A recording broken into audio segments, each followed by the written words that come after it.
All right, welcome to the show. Fifth Street Sports Soccer here on the Sports Byline USA Radio Network, SB Nation Radio. It is great to be with you this Friday. I'm Nick Geber, along with my partner in grime. I say grime because he's currently outdoor and is in a rather noisy environment. Mr. Nick Webster joins me. Nick, you're there? It's hot there, right? Oh, down by the beach in sunny Southern California. Life doesn't get much better than this, Mr. Geber. Well, indeed, Nick. We have a lot of Premier League matches to get to for the weekend, so that you can make your bets with a little bit of knowledge. We can make you a little bit of dosh, right, Nick? We have some of the splendid stuff to get to today. I won't say there are any massive matchups today, really, if you think about it, except for Liverpool-Chelsea. But certainly in the relegation, not too many relegation six-pointers this weekend. Some interesting matchups, though. Lots of teams that are fighting for survival and some teams that are fighting to assure a top four finish. So we do have a fair amount of stuff to get to. By the way, big hello to our men and women in uniform listening to us on American Forces Network. It's great to be with you and a privilege to speak with our men and women in uniform. You can find us on Twitter at Fifth Street Sports. You can find us on Facebook at Fifth Street Sports Talk. You can find us on the web at fifthstreetsports.com. And if you were to just wet your finger and hold it up in the air, you just might be able to get our signal as well, as we're beaming to you from every which way possible. And Nick, I see you are as short of hair as I am. And, well, there's nothing to do. Nothing we can do about that. The finger antennas. That's what that was. I can hear you better, yeah. All right. So that's what we got on the table for you today. The Premier League season is winding down, of course. Don't worry. We're going to talk about Arsene Wenger and his swan song. We're going to talk about Liverpool, Real Madrid in the final of the Champions League.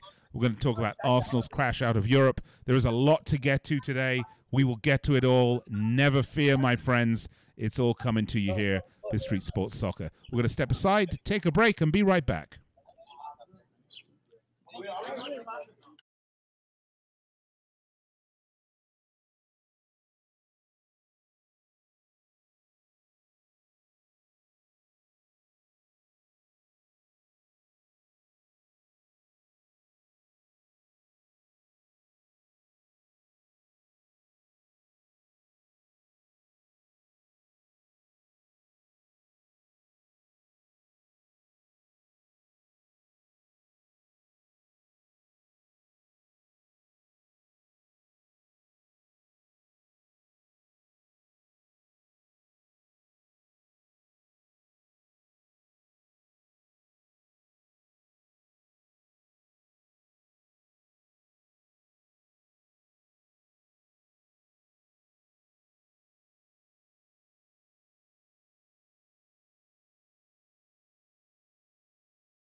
And we are back. Fifth Street Sports Soccer, Sports Byline USA, SB Nation Radio. Nick Geber and Nick Webster, the two Nicks, with you today as we look to the matches coming up this weekend in the Premier League for your edification and hopefully your wealthification. I'm going to make that word up. If you are listening to the show and would think that you might be ripe to place a little bet on some of our picks, well, folks, I'm going to tell you how to do that. Very simple. All you have to do is go to betanyesports.eu, sign up now, use the affiliate code Fifth Street, and you get a whopping 50% bonus on your first deposit up to $1,000. Not $5, not up to $1,000. Imagine using our picks, just how much money you could make off that $1,000, because we are never wrong. Isn't that right, Nick Webster?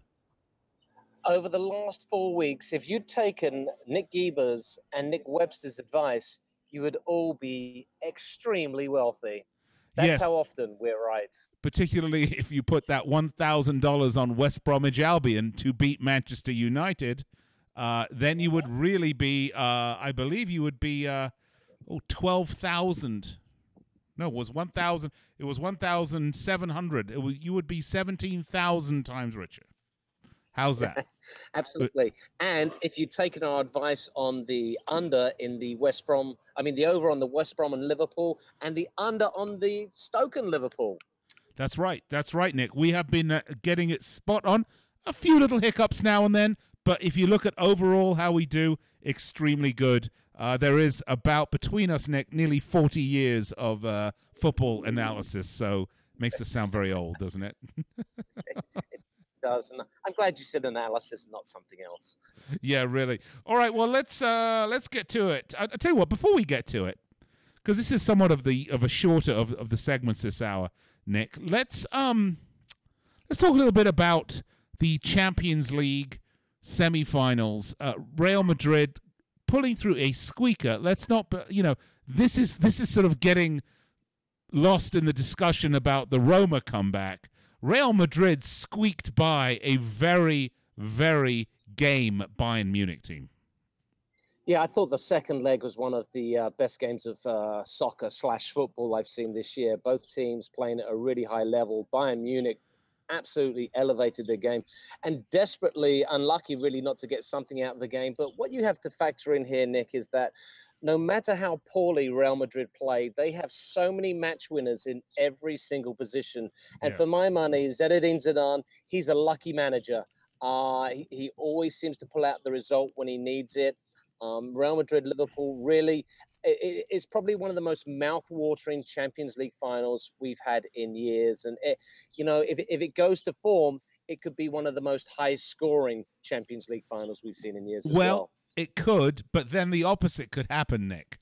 It could very well they could end up sort of negating each other's scoring because they're so worried about these sort of prolific attack on both these teams. I will say this. I think you could compare favorably Liverpool's front three to anything Real Madrid could put up front. Yes, Cristiano Ronaldo is the best player in the world. That's how I feel. And yes, Mohamed Salah is right up there with him this year, but he hasn't done it year over year. So if we're just looking at this year as a snapshot, I'm going to put Ronaldo and Salah at the same level. And I think Liverpool's front two of the other two of Mane and Firmino stack up just as well with anyone that Madrid's going to play up front with Ronaldo. So that's great. What worries me as a Liverpool fan is I think Liverpool's midfield is really very workmanlike. But I'm not sure they're overwhelmed with creativity. And defensively, they've shown themselves to be very suspect throughout the entire year. Whereas Madrid really doesn't have those problems. Their midfield is very, very creative. So I would tend to think that if you're looking at, the teams from soup to nuts, from back to front, that you're going to think that Madrid, is the better team, more likely to win. But then it is a one-off game, the Champions League final. And I think you have to look at the intangibles. It's not in Spain. It's not in England. It's in Kiev. That intangibles are going to be how much destiny does Liverpool feel is theirs on this match. are their players going to come together and really make it happen? Are they going to be able to put up a great defensive performance because they're going to need to? If they can do that, I believe their front three can penetrate Madrid's defense without too many problems. The one thing I will say, Nick, is I thought, this is my analysis, by the way, going forward, obviously, but I thought that as cracking as the Bayern Munich-Real Madrid game was, it was not played nearly at the pace that the Liverpool-Roma game was played. If Jurgen Klopp can play heavy metal football throughout the full 90 minutes of that match and keep that pace up, I think they're going to create all sorts of problems for Madrid, because I think as much as Madrid are a fabulous team stacked from front to back with superstars, they are possibly getting a little long in the tooth in certain positions and may not be used to that sort of pace. And that is typically the Spanish league doesn't play at nearly the high of a pace as the Premier League does. You can argue about skills and all the other stuff, different time. But they're different games. They're played in different countries with different leagues. If he can keep that pace up, Nick, I think they could really put the pressure on. Well, I think your analysis is spot on. And what I would say about both teams is there's such a vulnerability at the back. Neither team is defensively as solid as you would expect from teams that have gone all the way and reached the Champions League final. Usually, you look at teams and you think that their strongest component is defensively. We're going to talk about Atletico Madrid in a second, and there's a team that hasn't conceded a goal in the last 300 years. But Madrid and Liverpool are based on scoring goals, and I just can't see them keeping each other out. There's too much attacking flair in both teams, and it's the commitment of both managers as well. Listen, Zinedine Zidane was not a defensive player. Zinedine Zidane happened to be one of the most world-class attacking midfielders we've seen in the last 20, 30 years. When he's not kissing David Beckham. and as you mentioned, Jurgen Klopp is fully committed to playing the style of football that he's got Liverpool playing. And that is simply, if you score 4, we're going to score 5. Right. It's going to be a terrific matchup, Nick. The Spanish press are going ape, saying it's a mismatch. It's Madrid's to have. I will say this. If Madrid believe their own press, they're going to be in for a big wake-up call, because Liverpool have gone unbeaten. Well, except for the last match, actually. That was their first loss in the Champions League. The second leg, Roma, of course, they did go through. By the way, just a quick note about Roma. They really redeemed themselves, Nick. I mean, what was looking to be an embarrassing sort of skulk out of the semi-finals, they went out with their heads held high after putting on a terrific performance. Were unlucky, by the way. Were unlucky, I thought, not to get a couple of calls going their way. Liverpool were a little unlucky with a couple of calls too. It was a great tie over both legs, and I really enjoyed it. As they like to say, a wonderful advert for football. I mean, the highest scoring semi-final in the history of the Champions League. That just goes to show the commitment both teams made to getting forward, scoring goals. And you know what? As you say, Roma looked dead and buried, and they could have easily lost that score by a cricket line. However, at the end of the day, another couple of minutes, and it could have been squeaky bum time for the Reds. It was squeaky bum time, Nick. It was. Believe me, my bum was squeaking throughout that entire match. Well, that may have been the Mexican food you had the night before. I think you're probably right, Nick. I think you're probably right. All right, well, we have 1 minute left in this segment. We're going to come back in the next segment, talk a little bit about the Europa League final, which is also going to be an absolutely cracking final, I might add. I love this Atletico Madrid team. They really, there's something about them. They are Europa League specialists, which is a very rare thing these days. But how good is this team? I'm going to ask you, Nick, but we're going to do this after the break. And then we'll start to get into our match analysis for the Premier League matches in the weekend, because the Premier League season is winding down. Man City should be lifting the trophy this weekend. In fact, I believe they will be. It's their last home game. So, all right, we're going to step aside, take a break. By the way, you can find us on Facebook at facebook.com/Fifth Street Sports Talk. You can find us on Twitter at Fifth Street Sports. So you can find us. By the way, subscribe to our YouTube channel. It's youtube.com/Fifth Fifth Street Sports. You're getting it. All right, be right back after this.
All right, we are back on Fifth Street Sports Soccer, Sports Byline USA, SB Nation Radio. Nick Geber and Nick Webster with you. We'll rejoin Nick through the miracle of technology, who is and elsewhere, I believe is the way to say that. Elsewhere, Nick, let's get to the Europa League final, where once again Atletico Madrid book another trip to the big show. What were your thoughts?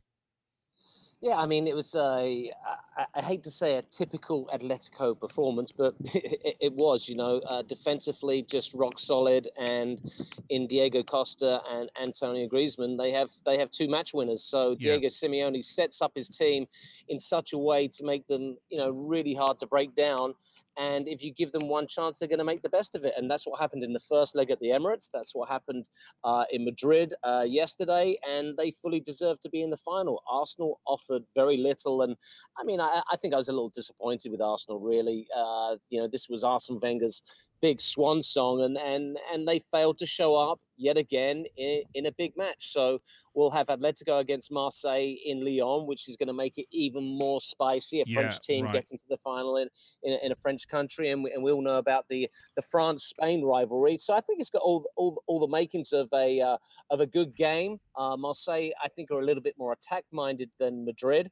But once again, we've seen Diego Simeone, and you mentioned it Yeah. earlier, turn this Atletico team into a Europa League specialist. And between Atletico and Sevilla, they've just got a stranglehold on the Europa League that nobody can seem to break. Yeah, it's interesting, Nick, because first of all, I think Simeone's done a really unbelievable job there, and he stayed at Atletico after getting some really big offers from, quote unquote, big teams in other leagues. Although, quite honestly, Atletico Madrid, it's a pretty big team. It's just not Barcelona or Real Madrid. Really done an incredible job. You're right; they have the match winners. Marseille, they're a good team, Nick.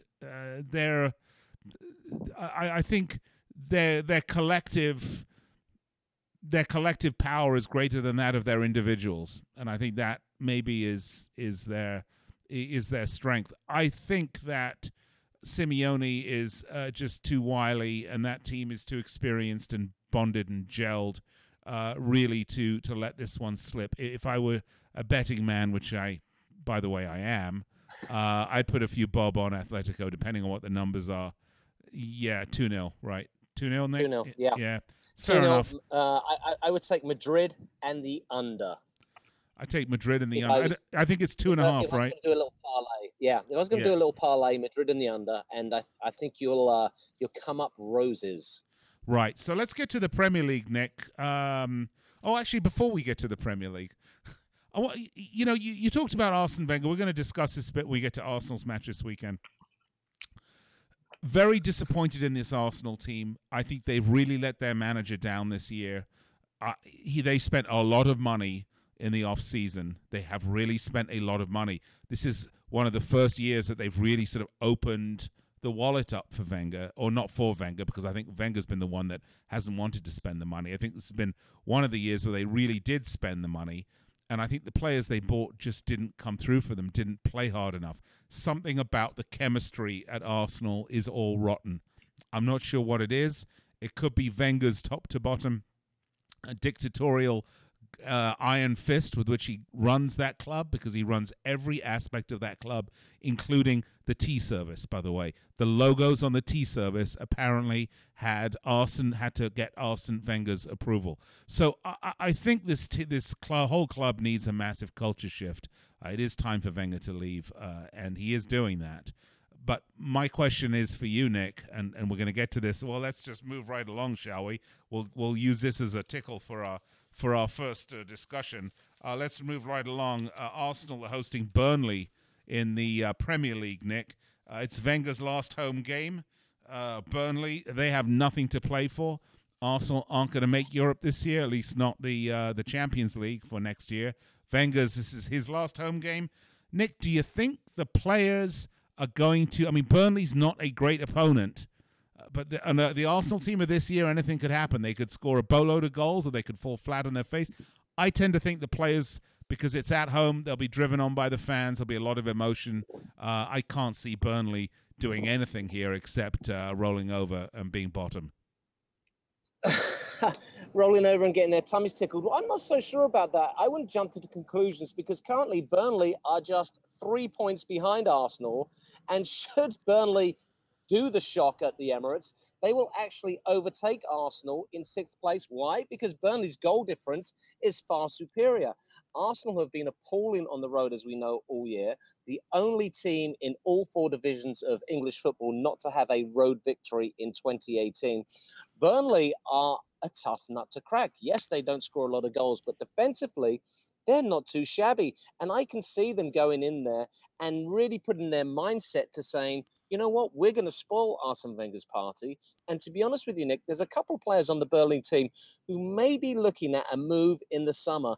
And what better stage than the Emirates and to spoil the big party? However, on the other side of the coin, you do mention the players and they do feel a debt to Arsene Wenger. Perhaps this is the one time of the year that they are going to show up and put on a show.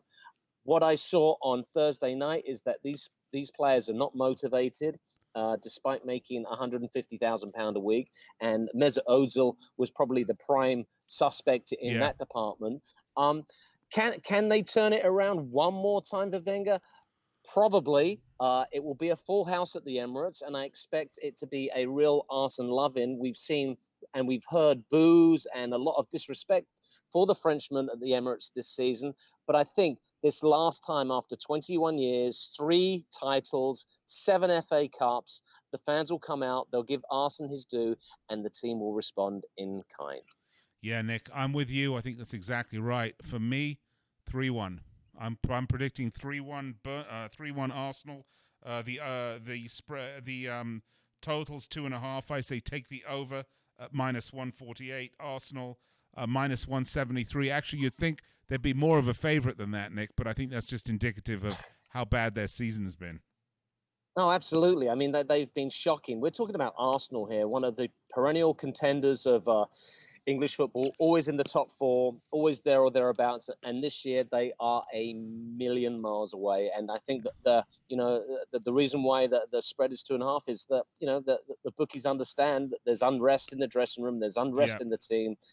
There's just Arsenal is a stinking pile of poo. Beautifully put, Nick. You should make that into a poem or perhaps a rap song. All right, let's go along to the next match. It's Stoke Crystal Palace. Stoke got the good result at Liverpool, by the way. I thought they were a little unlucky there too, by the way.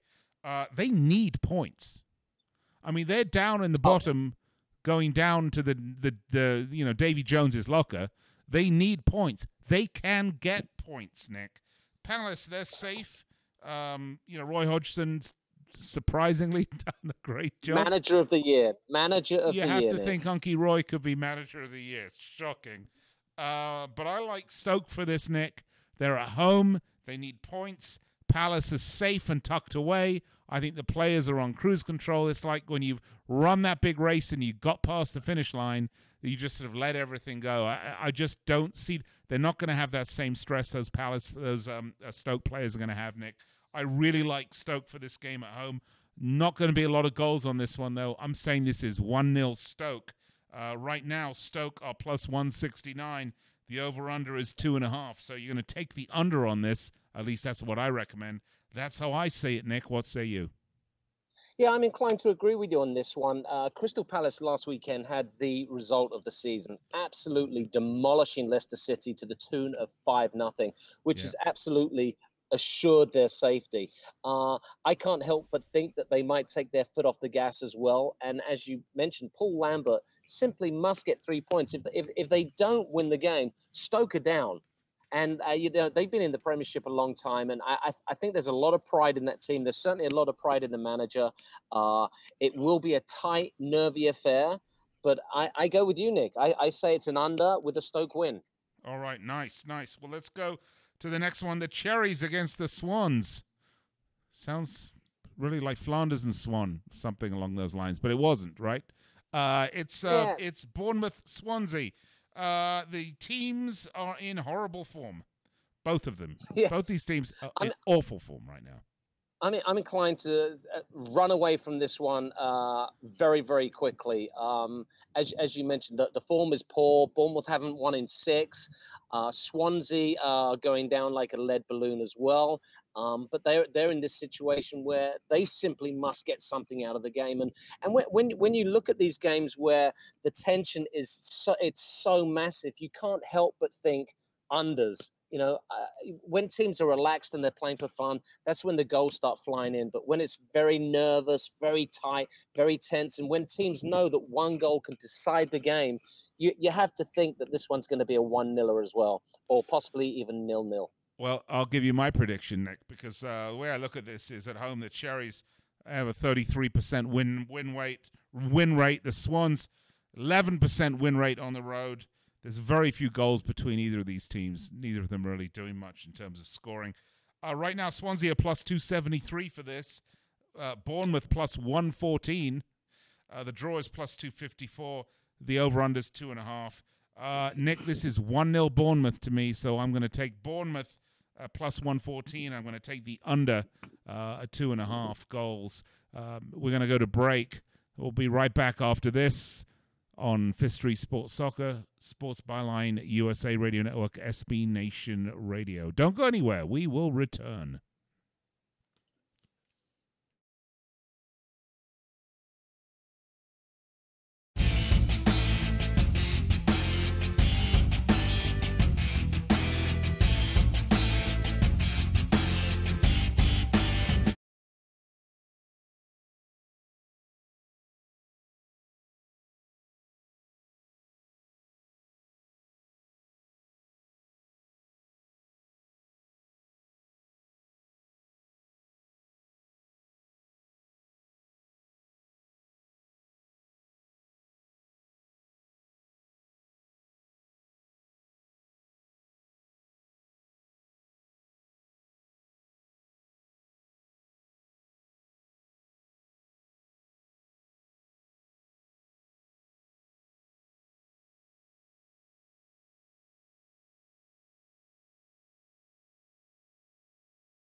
All right.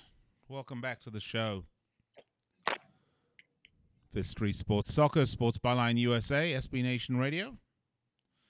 Nick Geber and Nick Webster with you here on this wonderful Friday. Looking forward to full slate of Premier League matches as we wind down the Premier League season.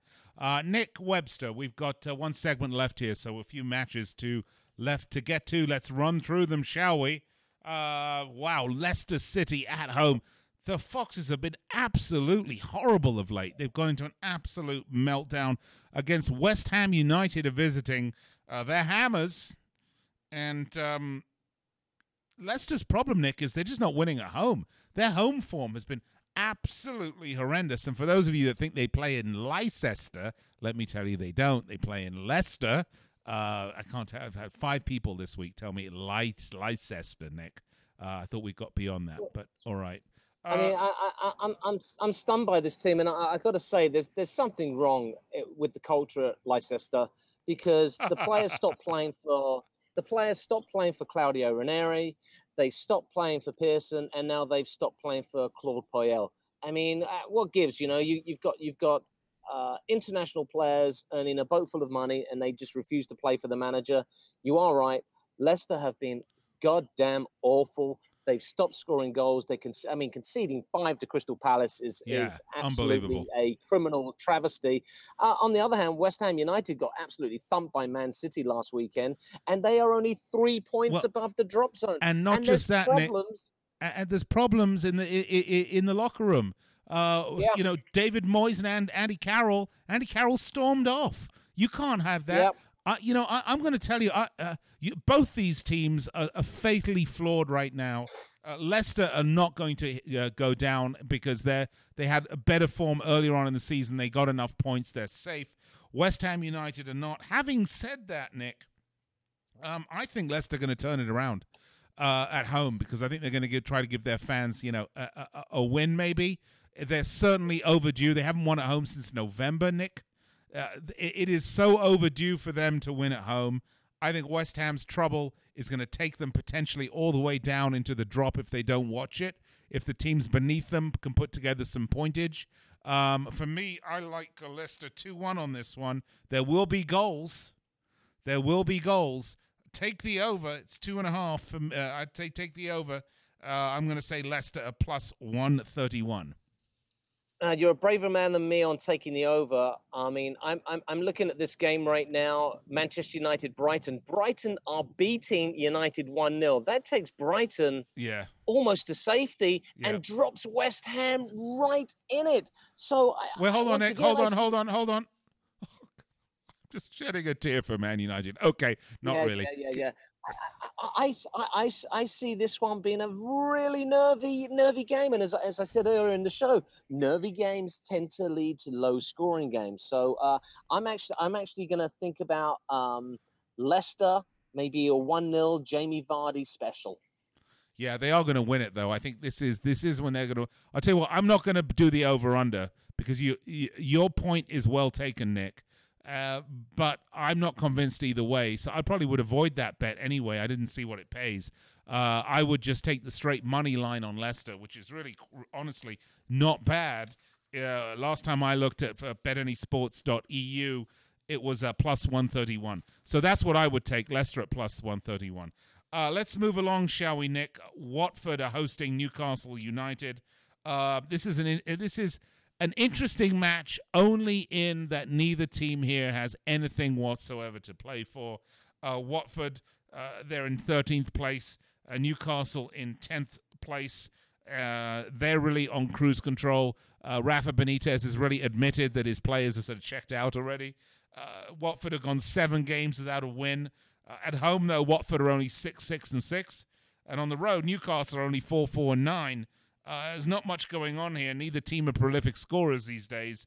For me, Nick Webster, this is 1-1, and I'm going to take the under. Well, if either team shows up, I'll actually be surprised because I wonder if there's a prop bet on that. Yeah, I mean, of all the things you mentioned, I mean, why even play this game? Yeah, I mean, I think if I was a gambling man, I would probably stay well away from this one. It's looking like Watford being the home team, and as you mentioned, Newcastle nothing to play for. But I think there may actually be something to play for because Mike Ashley has put the Magpies back up for sale again. Yeah. And any prospective buyer wants a team that plays winning, attractive football. And as you mentioned, Rafa Benitez, yet another candidate for Manager of the Year. Yeah, I love Rafa Benitez. Did a terrific job at Liverpool, although didn't make any friends amongst most of the players, apparently. Was not the biggest players manager, but certainly fans loved Rafa Benitez, and he did bring home the bacon when required. Of that, there is no doubt whatsoever. Okay, so what's your score on this one, Nick? What do you think? I'm going to go with 2-0 Watford. 2-0 Watford. Look at that. Aren't you really going out on a limb here? All right, I was just looking to see quickly what the numbers were on Watford, but let's see. Watford plus 133, Newcastle a plus 239, the draw plus 239. You're getting the same odds on Newcastle win as you are on the draw. And the over-under, under 2.5 would be minus 131. So the bookies are going to agree with you, Nick, on the low scoringness of this game. Let's move along to a game that will not be low scoring in my mind. It is the plucky losers, West Bromwich Albion, who are getting relegated. They are on the express elevator to the championship. But they have managed to put up some results for the new manager of late, surprisingly enough.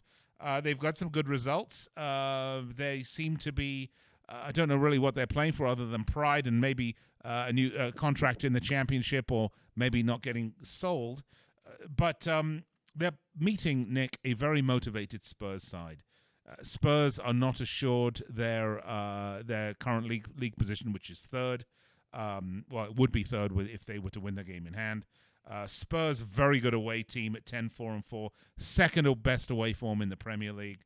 West Bromwich Albion have cobbled together only 2 wins at home. By the way, most of their big shocking wins have come on the road for West Brom.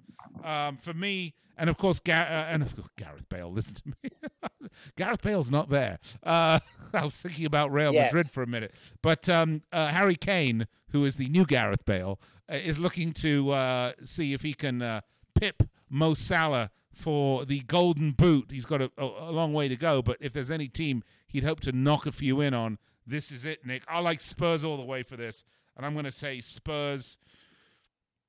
I'll say Spurs 3-0, Nick, and I'm going to take the over.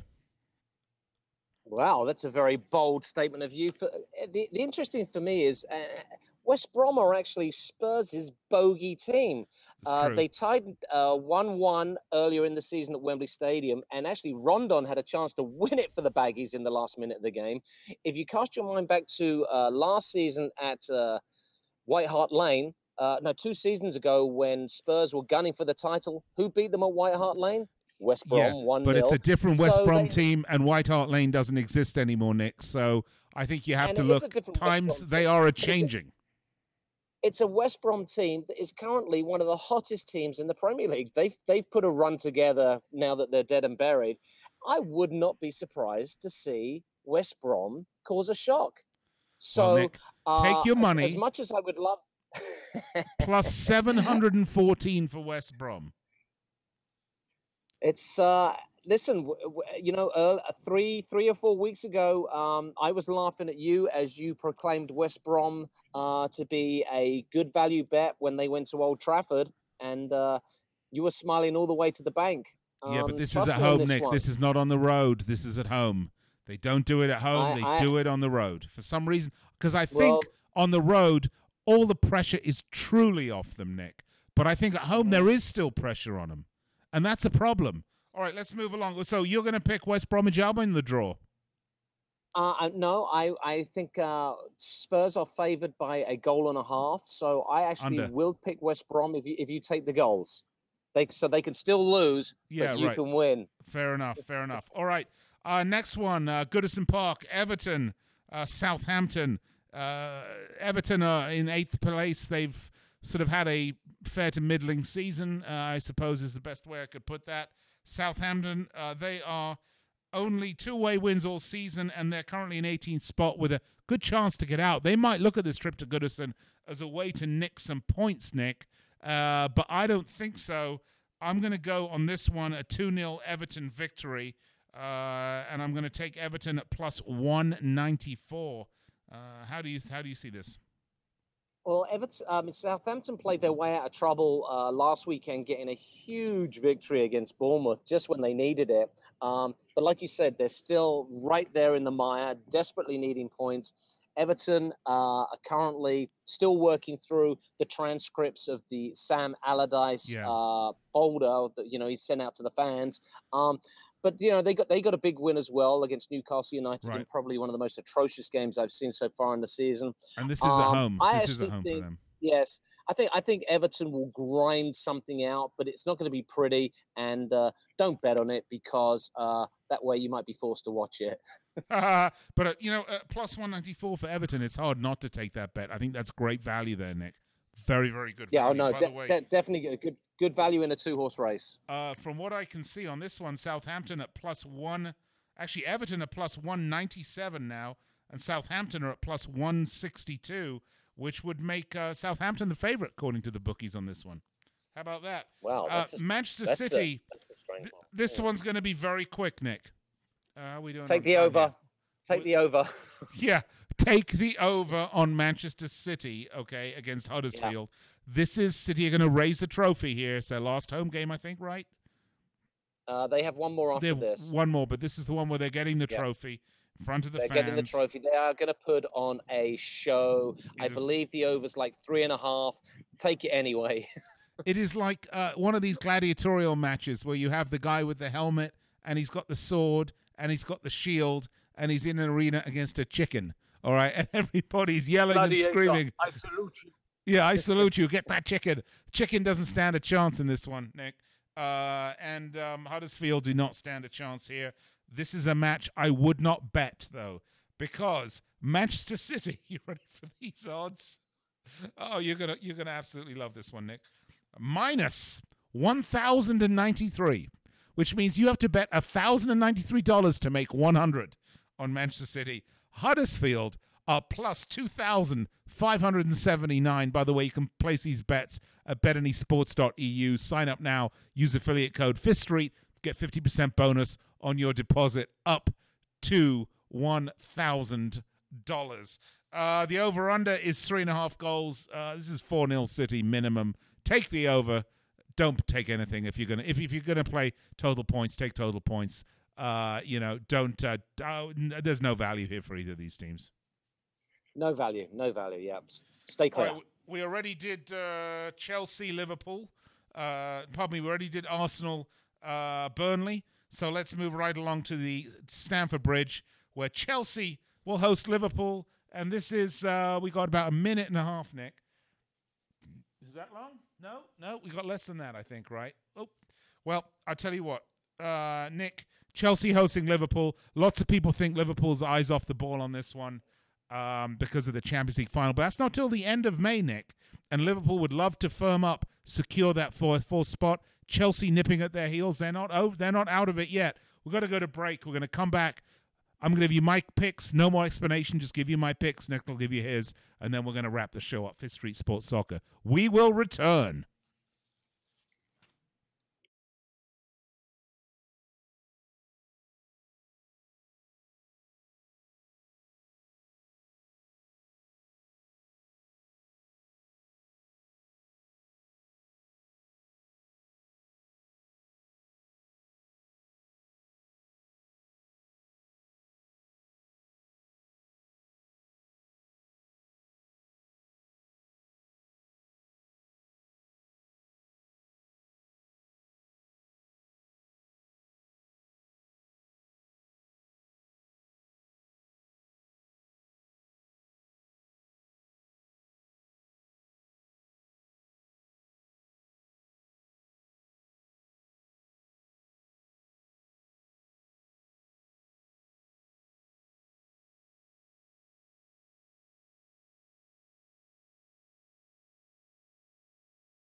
All right. Welcome back to the show. Last segment on Fifth Street Sports Soccer. Nick Geber, Nick Webster with you. One last match to get to. Chelsea, Liverpool. This is at Stamford Bridge. I'm of two minds on this one, Nick Webster. This is either a draw or Liverpool win. I'm not seeing Chelsea winning this one. Chelsea have failed to beat Spurs, United, and Arsenal at home. Their home form has been somewhat iffy, actually, all season. Let's be honest, they've been iffy all season. They are doing a little better later on in the season, but I think Liverpool, the Champions League final's far enough away. The Roma match, I think, is far enough in the past now. I think Liverpool are going to come out all guns blazing on this one, quite frankly. And I think this is going to be a 1-1 or a 2-1 Liverpool. The draw is going to play plus 261. Liverpool going to pay plus 230. The over-under is 2.5 on this one. So I'll probably be tempted to take. I'll probably stay away because it's either going to be 1-1 or 2-1. So you can't have it both ways, Nick. I wouldn't take either. Those are my thoughts. What are yours? I actually like the draw in this one. Chelsea, although they haven't been playing it scintillating football in the last few weeks, they have been grinding out wins. Liverpool will certainly have the euphoria of Wednesday night still pushing them forward, although I would imagine that there's got to be some mental and physical tiredness creeping into their legs. Liverpool, though, everybody's darlings at the moment, and if Mo Salah might have a point to prove going back to Chelsea, even though it was Jose Mourinho that let him go, there's nothing like a former player going back to a place where he didn't have the best of luck, though, to rub the noses in the wound. So I'm actually going to go for a 1-1 draw here. So if you like the under, certainly take that one, and the draw will suit you fine. All right, Nick, we've got to wrap the show up. Nick Webster, thank you so much for me, Nick Geber. Have a wonderful weekend. Thanks to everyone at Sports Byline SB Nation Radio. I'll be back next week. And don't forget, Fifth Street Sports tomorrow on Sports Byline.